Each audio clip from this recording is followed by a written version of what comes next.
Welcome, everybody, to the Roundtable for Texas, round 3 of this 3-round stay from the Monster Energy Supercross. And I have all the Texas boys with me, your local talent. Ty, I'm going to start off with you. How have you been doing this year, man? I've been doing pretty good. Just a lot of learning and stuff. Definitely a different pace kind of from what I'm used to. But biggest thing this year is just get experience and then kind of stay safe out there. I mean, the priority is outdoors this year, so just getting the most experience I can in Supercross right now. What's one of the biggest challenges you've had this year? I think the biggest thing is just kind of, and you just have to be so tuned with your bike. I mean, just kind of looking at the track and knowing, sorry about that. I was just getting a phone call. I think the biggest thing, just kind of being tuned with your bike, though, is, just by looking at the track, kind of being comfortable with changing your settings. It's just like so hard just the fine tuning with your bike with the suspension and all that stuff is just huge. Is the biggest thing for me. Yeah, just learn that Supercross suspension, just the whole process in general. Mm-hmm. It's you'll get it. You're doing good though, bro. Yeah. Jake, let's go over to you. Like, how's your first year of Supercross been? It's been going okay. It's been a bit rough. Just getting used to everything. Just got a lot of stuff to keep learning. You know what I mean? Just kind of keep going and just try and make the 250 work. Haven't had much time on it and just stuff like that. But no, it's been going okay. Just got to bring it to the races and show what I got, and just not get caught up in other riders. Do you guys have a lot of time to, like, you and Ty to kind of talk and go back and forth about the track and practices, or you guys kind of focus on your own program? A bit of both, but it's definitely really nice bouncing off ideas of each other and just kind of being in the same class. It's been fun. It's been new. It's been kind of cool getting to race against little bro and have that competitive, with each other. It's been different since I've just went straight to the 450 class. I've never been in. You're welcome to take your mask off and take photos off the podium. Oh, Scotty, it's all good. They're doing tours now. Yeah, they're doing some tours on AT&T Stadium. But like, let me start with you, Kern. Racing AT&T Stadium here in Texas. Does this race mean a little bit more to you than the others? Definitely, it means a little bit more to me. I think at NRG was a little bit more. It's about 30 minutes from where I live now and where I grew up in, near Houston. But definitely, I like it here in Dallas as well, and it's definitely more compared to home race compared to like Indy and Daytona and all that stuff. So I definitely like it here in Texas. It's awesome to be here. So yeah, awesome. How many years have you been doing this, Kern? Last year was my first full year. I did all 17 rounds, and then the year before that I did the last 3 in 2019. And then, so this is my second full year. Awesome. All right. Well, Hunter, I've been keeping an eye on you during practice. You've been looking good. How's it going? What have been goals, and have you achieved any so far? Yeah, definitely. I just kind of wanted to be around like 12th at least all year, and last year I didn't make any mains. It was my first year, so it was cool just to make some mains, and I actually got the 9th at Orlando, so, that's awesome. Like, past my goal for sure, so pretty happy. Oh, yeah. And then, what are your goals, like, rest of the season? What does this mean, being in Texas for you? Well, honestly, I just want to keep racing, so I'm riding the 450 class on the 250 and just getting more practice on the bike on these tracks. It's hard to find a place that's close to how they build them, so just getting as much riding in as I can, and then go home and get ready for Salt Lake, hopefully be top 20. So oh, yeah, good job. Scotty, this is year 20 for you. How many years is it, and how have you been doing this season? I started, first Supercross was in 09, but more kind of sporadic. Just didn't have the support to get to all of them. but I've been going since then, pretty strong. 2011 is the first year I got to do all of them, so I've been at it for a while. And season's been okay, kind of up and down. Some good races, some bad races. It's the 450 class is really gnarly right now. So there's guys make a main event and then they miss a night show 2 weeks later. So, I mean, you got to be pretty dialed in. I mean, it's pretty tough right now. So just trying to get better. Kind of everybody that's on the track in practice is just super competitive and capable of qualifying. So you got to have all the pieces together in one lap just to get in. So putting it all together, it's all that matters. Yeah, and then, you know, putting it all together, is it a little bit more meaningful to make sure you guys, like, make sure, Scotty, you make, like, this round in particular, with it being, like, one of your, you know, hometown rounds? For sure. I grew up DFW area. I live like 3 hours east now in Jefferson, Texas. But when the schedule came out, I was so pumped on six rounds in Texas. I was like, oh, that's awesome. So awesome. So, and just the travel and all that makes it much easier. I got kind of a busy schedule, so that was super convenient for me. And it's something good to come from all this COVID stuff. That was definitely it. And I'm a fan of the Tuesday races because I'd way rather be racing a new track. I mean, that's what we all do. We're all racers. We want to race. I'd way rather do that than go practice. So I'm a fan of the Tuesday race. Yeah, absolutely. Well, Cheyenne, I'm going to go with you. You've been having, you know, a country music star sponsoring you and helping you out. And you're, you know, super close to making that main event. And you've been doing good here. What does it mean to you racing in Texas? Oh, it's a dream come true. I mean, as a kid, growing up, going to, you know, the old Texas Stadium when it was Irvin, you know, that was my very first Supercross. I think it was 2002, and Ricky Carmichael and McGrath were going at it. You know, going there, then getting, you know, when they moved over to the new stadium, you know, I still was just a kid basically. And, you know, that was just always a dream come true. So being able to race at a home race, I mean, I live 25, 30 minutes from here right now. And how many y'all's away? It takes me, you know, like I said, 25, 30 minutes to get to the stadium. And it's nice, you know, being able to sleep in my own bed at night. And it's just been really cool having 3 races here. It's great. It's just like getting up and going to work every day. I mean, I get up, make my own breakfast, drive to the stadium and race. It's just awesome. Yeah. And then, like, you know, explain to people that don't know, like, you know, how important that comfortability factor is, you know, being home and being kind of where, you know, you're familiar with, you know, waking up every day where you don't have to do it, you know, in a van or a hotel. Yeah, no, it's great. I mean, it's really a game changer. And, you know, normally on the West Coast, all the California guys get to have that experience for all the races out there. You know, a lot of the teams and races are based in Southern California. So a lot of those guys do get to wake up in their own bed and go race. And it's a big difference. And so when it got brought to Texas, I was like, man, that's going to be a real game changer for us Texas boys of being able to have that, you know, experience that we don't ever get to have.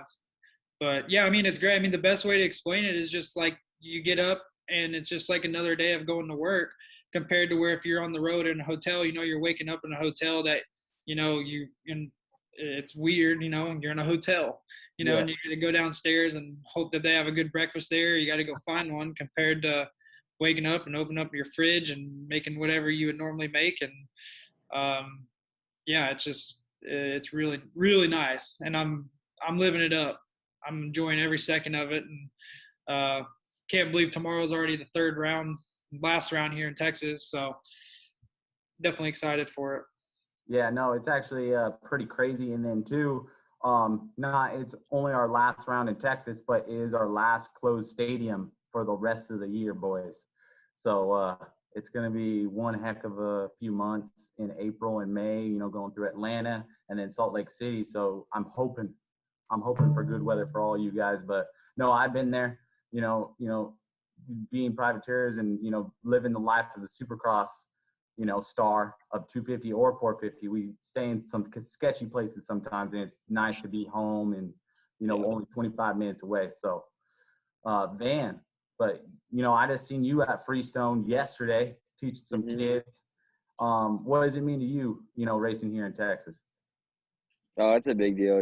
I think we all, as Texans, look forward to any time we get to race in Texas because you don't get to do that often as a pro anymore. But this year, the series came out, like everyone's been saying, and it was sick. We were all just super stoked and having, I had 3 races in Houston, and that's my backyard. And now coming to Dallas, or Arlington, I should say. But I've been coming here as a kid as well. My dad was racing when he was younger, and when I was born, he started bringing me to Supercross like when I was a newborn. So I've been coming to all these Texas races, whether it be in the DFW area or in Houston, for as long as I can remember. I have pictures of me coming to the old stadium, and when I was like 5 years old. So it's just super cool to come to Texas. You get to see all your friends, get to invite your friends, tell them, hey, we're racing locally. I know I haven't seen you in a while, and come check it out. Come watch me race. So it's always good to be in Texas. And yeah, like you said, I've been going back and forth the past few days from here to Freestone and helping out some of the kids. So that was super cool. That there's the amateur national just in our backyard. I consider Freestone a home as well. And so it's been a chaotic week, but we're just trying to improve every round and just, yeah, pumped to be here racing in Texas. Yeah, so, I've seen you coaching, more and more. How'd your kids do this week? They did pretty well. I had some kids that struggled a little bit more than they should have really, and they should have been in the top 10, and they were barely struggling to make the mains, so it's kind of part of it. But I had a few kids that were in the top 5 and top 3, and I got one kid that just finished up that I'm not sure how he finished. I wasn't really watching because I was driving here. So I think he was probably another top 3, could have got a championship. I'm really excited to check that one out. So yeah, they did pretty good. It's like we were talking about, we're both coaches, and some of these kids, they're so fast when you're working with them, like one-on-one, or whether it be in a group. And sometimes these amateur nationals kind of get to them if they haven't been in it for a while, and they get in their head a little bit and don't perform like they should. But it's all learning, it's all experience, and they'll get there one day, and that's why we're there as a coach, to make them better and kind of have them relax a little bit more on those gnarly amateur national race days. Yeah, no, like a lot of my kids, I just kind of take it back. I'm like, dude, trust me, I know you think this is like everything and some bananas, but amateur nationals is very minute compared to like what Supercross is and what you're going to be dealing with life. So just try to relax, enjoy it, have fun, and just, ride like you know how to ride and not be all tensed up. But we've all been there. Yeah. We all get nervous, and it's just kind of how it is for racing motocross and, doing an amateur national or a Supercross or Loretta Lynn's. We've all been there. But, yeah, we've all learned from it, and that's why we're there over their shoulder, trying to don't sweat the small things, and you might not be there today, but trying to improve and get better and better day by day, and even year by year, and trying to get them all to get here, really, so yeah, it's cool to see the growth of a child, or a kid getting faster and better and smarter. Yeah, no, absolutely. And then talking about some training, I know the Master Pools have a facility pretty close by. How's that been going for you guys? You guys got a Supercross track over there yet? Yeah, we got about 3 of them would change all the time, so that's kind of what was sick too, just racing here. Got to ride yesterday at our home track and stuff, and had some pros come out there like Marvin and a lot of the privateer guys and stuff, so it was pretty sweet just getting able to ride in between the rounds and stuff too. Ty, I want to ask you this question in particular because I seen you hit some whoops at Orlando, and then I seen you hit whoops here, and I feel like you got night and day better. Yeah, I mean, yeah, a little bit. Just kind of, I don't know, just only been riding Supercross for about a couple months and stuff, so I've definitely been struggling in the whoops. I actually finally figured I'm out like halfway through the main. I started going like 3-3 and then skimming out and made like world difference, dropped off like a second and a half on my lap times. But yeah, definitely struggling in the whoops a lot, but mainly just kind of focus and just stay smart and just focus on the big picture. Yep, and the big picture is you got to stay healthy. You got to put all your laps in. Yeah, that's for sure. It's just kind of getting out there and getting that experience and all that. Yeah, no, you've been doing a good job. I've been watching you. Yeah. Even though that like your whoop speed's not, the best, you've been still charging the whole track and not letting that whoop speed just hinder your whole entire lap. It's nice to see. Yeah, and that's just kind of what I'm trying to do too. Is just like I don't want to push it and go too much, and then end up in the hospital for a couple months. You know what I mean, just trying to not push it too much and mainly just focus on the big picture and focus on outdoors and just get all the experience I can this year. Yeah, no, absolutely. You're doing a good job. Yeah, thank you. Jake, how are you doing with SX? It's been going pretty good. Just getting experience and stuff like that, and just the racing has been pretty rough. Just been dealing with a couple things out of my control. You know what I mean? Just keep getting into some riders crashing in front of me and the whoops. That doesn't go too well. But no, all in all, feeling okay. Just got to stay focused on my program, and just like what Ty was saying, we're just trying to get our experience this year, and just ready to kick some butt outdoors, and just just stay on the grind, and just get healthy, and just keep going. Yeah, no, absolutely. Like Jake, I know Ty's like, famous for like the number one or whatever on the whole shot now.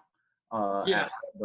But they don't know the Jake Master Pool, but you've been killing it outdoor season, and where can they find you? And then do you have a YouTube channel as well?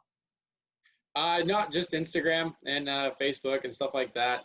Just kind of more of the chill type. But yeah, no, just been doing good in the outdoors. Just got to get a start to save my life. I just been coming from last to 10th. You know what I mean? And just we got good speed. Just got to stop getting tangled up with other riders. The 250 class is a little scary compared to the 450 class. Everyone's very solid in the 450 class. You know what I mean? So it's just you have to kind of like not worry about that as much. And the 250 class, everyone is it's like riding a bunch of it's like riding a beehive. So it's hard to focus on yourself and just ride like you can when you're worried about everyone else. So it's been great learning.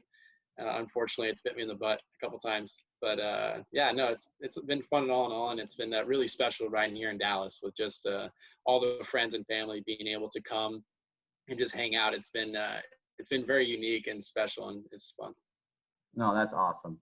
I know. I always check out you and Ty and stuff like that. But you guys remind me of me and Addie. So, but AKA 7 Deuce Deuce, we call him Addie. But Curran, you're in the 450 class for the West Coast. How's that been going for you? And what's the season looking like? Oh, it's been a bit of a slow start on the West Coast on the 450.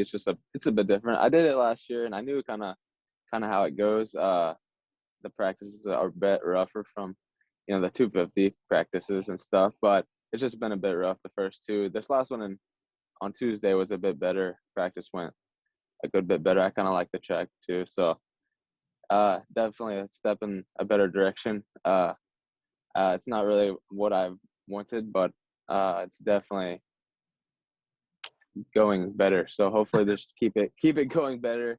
Yeah, for this last one in Dallas, I know some friends and family are gonna be here Saturday, so it's gonna be pretty cool. So try to keep it going that way and just keep building. I know where I should be, and I don't think I definitely am not even close. So it's a bummer, but it's getting better. So, dude, you gotta loosen up, dude.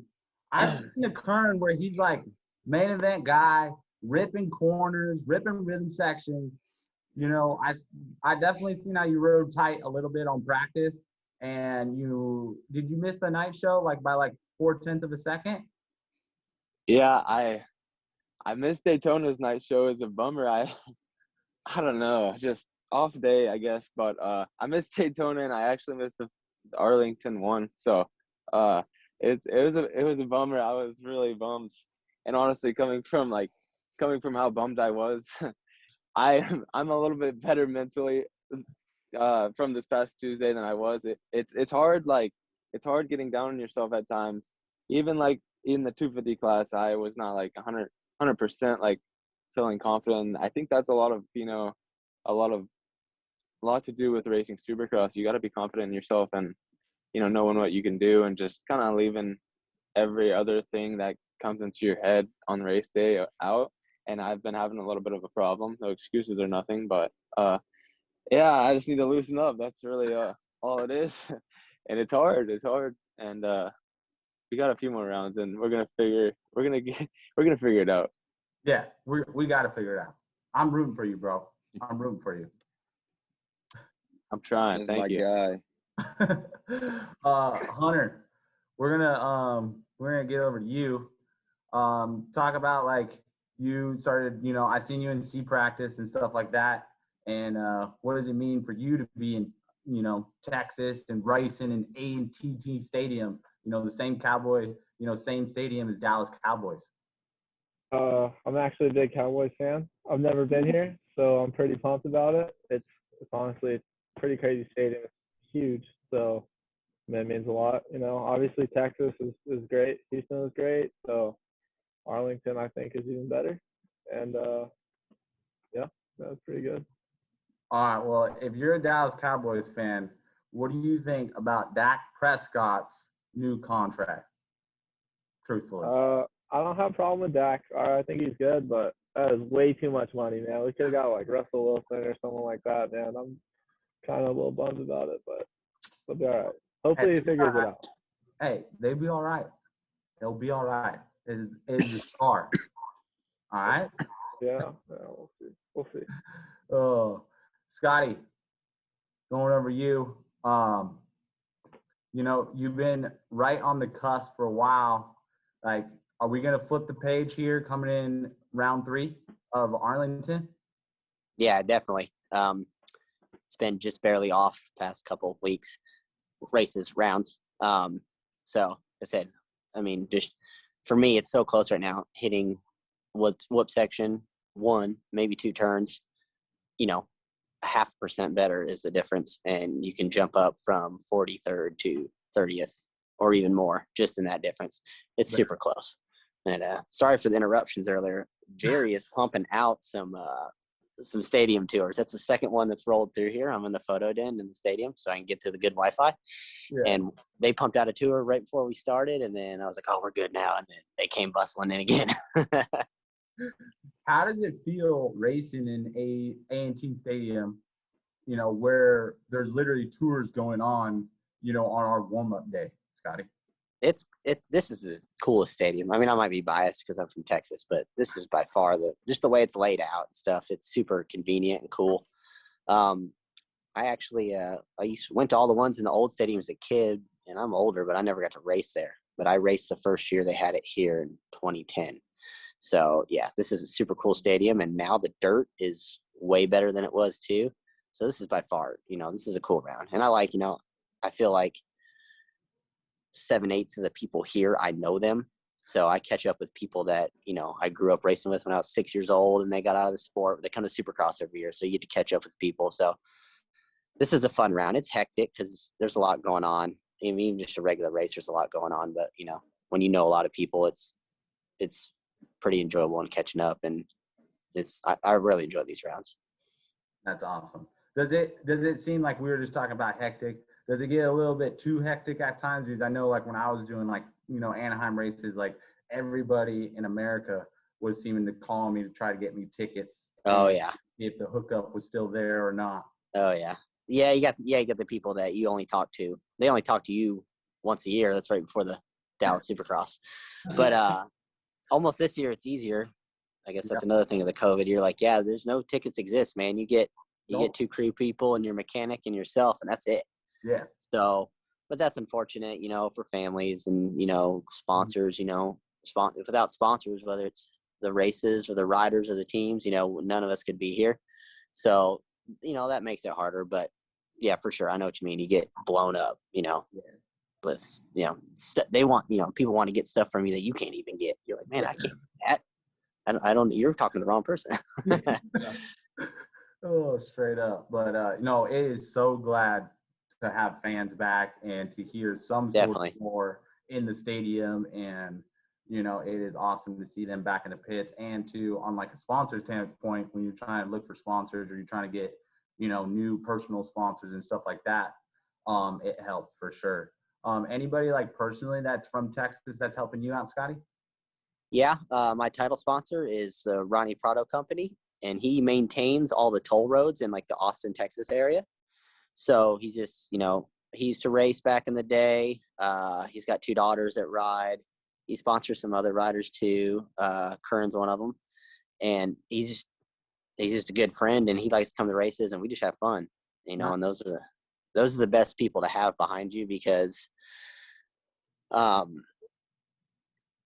people really enjoy the sport and being here, it's the best. It's the best family. It's the best environment. It's the best everything. So Ronnie's a super cool guy. He's actually here at the stadium right now. And I got Jones Power Sports. They're actually out of Oklahoma, just over the Red River, but we'll claim them in Texas. Kawasaki dealership supports me well. And then I got my third big sponsor is Proverbial Contracting, and they're out of the DFW area as well. So I got a lot of local sponsors. And for this weekend, I kind of do a single race sponsorship, or I kind of highlight a different sponsor every round. And I got another local one, 1-2 Tree. They're a tree company out of the Louisville area, which is right up the road from here.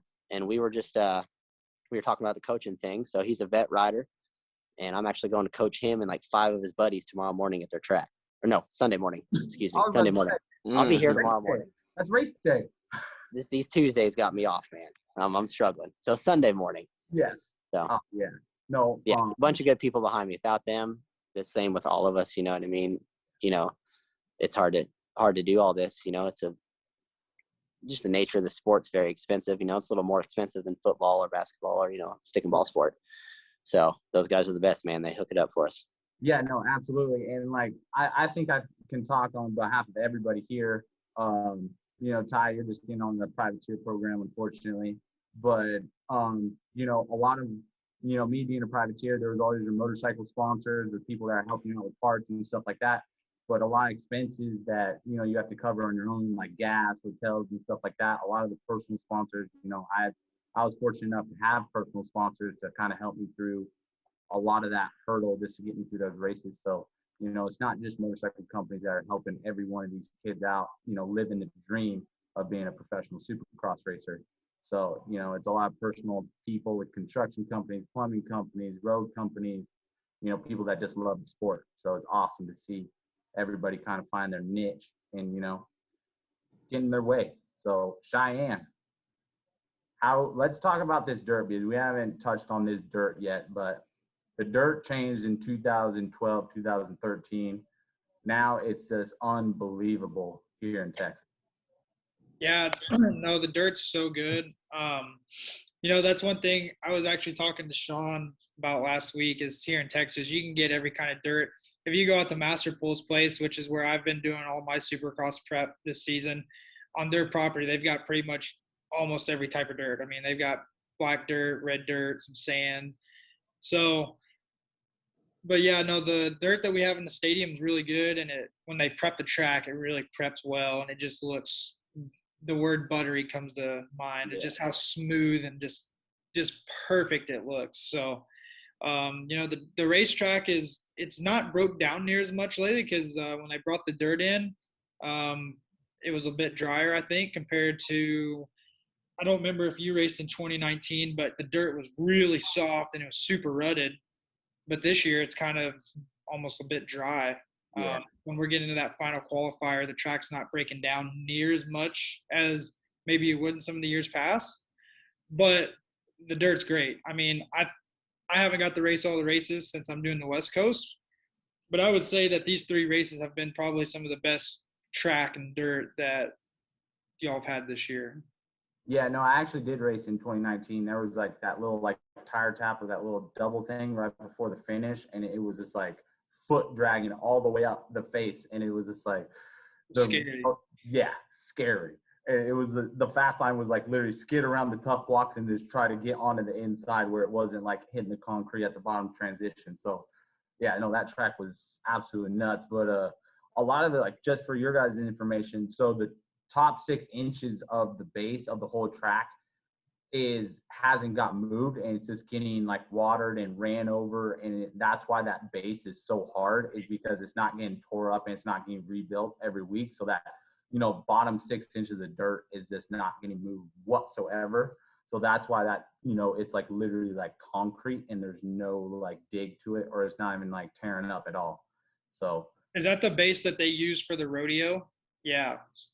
It's like the base they used for the track to cover the floor for like, so before they build the track, they cover the whole entire floor with 6 inches of dirt, and then they build the track on top of that. Right. I just know they had the rodeo the week before, so I didn't know if like they left that base that the rodeo used. Yeah, they could have. They could have. I was talking to Dirtworks yesterday, and I think they may have like switched up the dirt and stuff like that. Okay. But yeah, as far as I know, it's been in there for a while. That's why it hasn't dug out or anything like that, because I was just walking it today. They built a big set of whoops for you guys tomorrow, so it should be nice. Let's go. Let's go. Van, we're gonna do our final question with you. You've been riding this year. We talked about your coaching and stuff like that, but have you been riding this year? It's been going okay. I honestly didn't have any prep going into the year. I rode Supercross like just a handful of times, and yeah, coaching pretty much takes over my life, dude. It's I don't know. I see the future in it, or I hope to see the future in that side of things. So it's it also rains a lot during the winter in Texas, as all of us here pretty much know. So I was trying to rebuild my Supercross track, trying to get it ready for all the people coming to Houston, and some riders were hitting me up. So I wanted to freshen that thing up, and then it just like for like 2 months straight, it just like kept raining, and it was just riding outdoors mainly, pretty much, and coaching kids. And so then like a week before, I finally got the track built and got to ride it like 2 days. And yeah, since the season started, I've practiced on it once because it just, dude, it's chaotic. We race on Saturday if we're not staying at the city for the whole week, and then I fly back Sunday. I try to ride Supercross on Monday, but once again, it's been raining during the winter, and then now it's getting to spring, so it's stopping raining, so I'll get more prep. But yeah, so I try to ride on Monday, but it's been raining, and then I train kids Tuesday, Wednesday, Thursday, fly out Thursday afternoon. So the lack of preparation has definitely been showing on the track. Like I don't know, I've been starting to ride like myself the past I don't know, this past week really. So I'm getting the ball rolling, and starting to just feel a little bit more comfortable in Supercross now. So we're getting dialed in now, and trying to get closer to being a main event guy in the 450 class. But it's freaking gnarly, dude. It's tough out there, especially with not having any prep going in. So all the guys are fast. So it's been a struggle just to make the night show, honestly. So trying to get better each weekend, and trying to be riding more like myself. And I want to make it main event. I want to make a 450 main event. So we're just trying to get closer and closer, and trying to reach that goal. Yeah, no, absolutely. You can definitely do it. And then, we have this final round, and then we have like 2.5 weeks off until Atlanta. So you should get enough prep right there to, get back to yourself and get back ripping. But I just want to say thank you, everybody, for showing up and, taking the time and talking to me. I appreciate every one of you, and good luck tomorrow, guys, on racing. And I'll see you guys out there. Thank you.